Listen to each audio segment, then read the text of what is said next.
कभी सोचा है कि जब भी कोई चीज फेंकी जाती है तो वो हमेशा एक खूबसूरत घुमावदार रास्ते पर ही क्यों चलती है? चाहे वो फव्वारे से निकलता पानी हो या फिर एक परफेक्ट बास्केटबॉल शॉट, ये हर जगह है।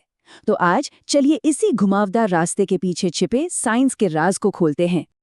जी हाँ, बास्केटबॉल का हवा में उड़ना हो या बगीचे के पाइप से निकलता पानी, इन सब के पीछे फिजिक्स का एक ही कमाल का नियम काम कर रहा है। ये एक यूनिवर्सल लॉ है और आज हम यही समझेंगे कि आखिर ये काम कैसे करता है। फिजिक्स में इस घुमावदार रास्ते को एक नाम दिया गया है, प्रक्षेप्य गति या प्रोजेक्टाइल मोशन। अब ये सुनने में थोड़ा टेक्निकल लग सकता है, पर इसका मतलब बहुत सीधा सा है। ये किसी भी चीज का वो सफर है जो सिर्फ और सिर्फ गुरुत्वाकर्षण यानी ग्रेविटी के असर में हो। कोई इंजन नहीं, कोई हवा का जोर नहीं, बस ग्रेविटी का खेल। तो इस खूबसूरत कर्व के राज को समझने के लिए पता है हम क्या करेंगे? हम इसे दो आसान हिस्सों में तोड़ देंगे। चलिए सबसे पहले बात करते हैं सिर्फ ऊपर और नीचे जाने की कहानी की, यानी इसकी वर्टिकल जर्नी की। अच्छा, 1 मिनट के लिए भूल जाते हैं कि गेंद आगे भी जा रही है। बस ये सोचिए कि एक गेंद को सीधा ऊपर उछाला और वो सीधी वापस नीचे आ गई। बस ये जो ऊपर नीचे की गति है ना, यही हमारी कहानी का पहला हिस्सा है। इसकी वर्टिकल जर्नी के कह सकते हैं 4 खास पड़ाव हैं। देखिए, जैसे ही गेंद को फेंका, उसकी ऊपर जाने की रफ्तार सबसे तेज होती है। फिर जैसे जैसे ये ऊपर जाती है, ग्रेविटी इसे नीचे खींचकर धीमा करती जाती है और अपने सबसे ऊंचे पॉइंट पर पहुंचकर ये एक पल के लिए रुक जाती है, बिल्कुल जीरो। और फिर ग्रेविटी इसे वापस नीचे खींच लाती है और इसकी रफ्तार फिर से बढ़ने लगती है। यहाँ एक बहुत जरूरी बात समझनी है। गेंद का वेग, मतलब उसकी स्पीड और दिशा, वो तो लगातार बदल रहा है, लेकिन त्वरण यानी ग्रेविटी का वो खिंचाव जो इस वेग को बदल रहा है, वो पूरी यात्रा के दौरान बिल्कुल एक जैसा रहता है, एकदम कांस्टेंट। ये एक ऐसी ताकत है जो हमेशा बिना बदले नीचे की तरफ खींच रही है। ठीक है, तो ऊपर नीचे की कहानी तो समझ आ गई। अब चलते हैं हमारी दूसरी कहानी पर, जो इससे भी ज्यादा आसान है। ये है आगे बढ़ने की कहानी, यानी हॉरिजॉन्टल जर्नी। जरा सोचिए, एक ऐसी दुनिया की जहां ग्रेविटी है ही नहीं। क्या होता अगर वहां कोई गेंद फेंकता तो वो कभी नीचे आती ही नहीं। वो बस एक सीधी लाइन में एक ही रफ्तार से हमेशा हमेशा के लिए आगे बढ़ती रहती, बिल्कुल वैसे ही जैसे स्पेस में कोई एस्ट्रॉइड चलता रहता है। और बस यही है प्रोजेक्टाइल मोशन का दूसरा बड़ा राज। आगे की दिशा में कोई फोर्स है ही नहीं। इसका मतलब कोई त्वरण नहीं है और इसीलिए गेंद की आगे बढ़ने की रफ्तार कभी नहीं बदलती। वो शुरू से लेकर आखिर तक बिल्कुल कांस्टेंट रहती है। तो अब हमारे पास दो बहुत ही सीधी सादी कहानियां हैं।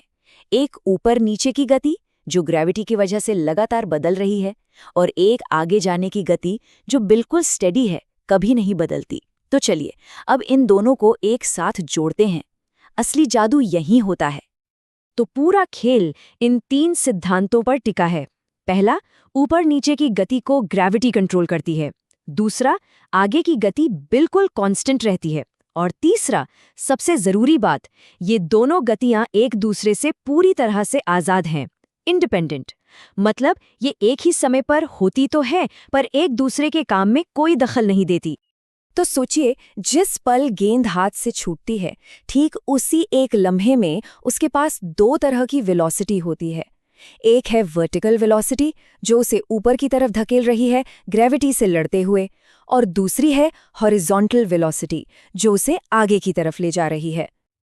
अब जब गेंद अपनी सफर के सबसे ऊंचे पॉइंट पर पहुंचती है तो उसकी ऊपर जाने वाली वेलोसिटी एक पल के लिए 0 हो जाती है। वो ऊपर जाना बंद कर देती है। पर, और यही तो मजेदार बात है, वो अब भी उसी कांस्टेंट रफ्तार से आगे बढ़ रही है जिससे उसने शुरुआत की थी। आगे जाना बंद नहीं हुआ है।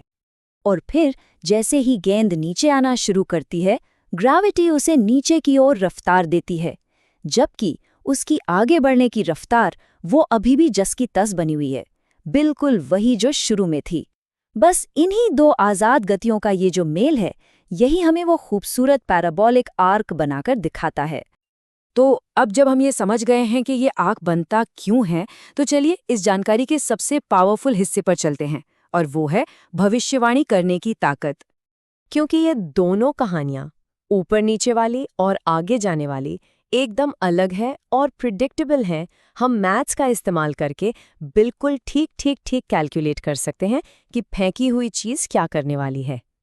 अब हो सकता है ये फॉर्मूले थोड़े मुश्किल लगें, पर असल में ये बस प्रिडिक्शन करने के टूल्स हैं।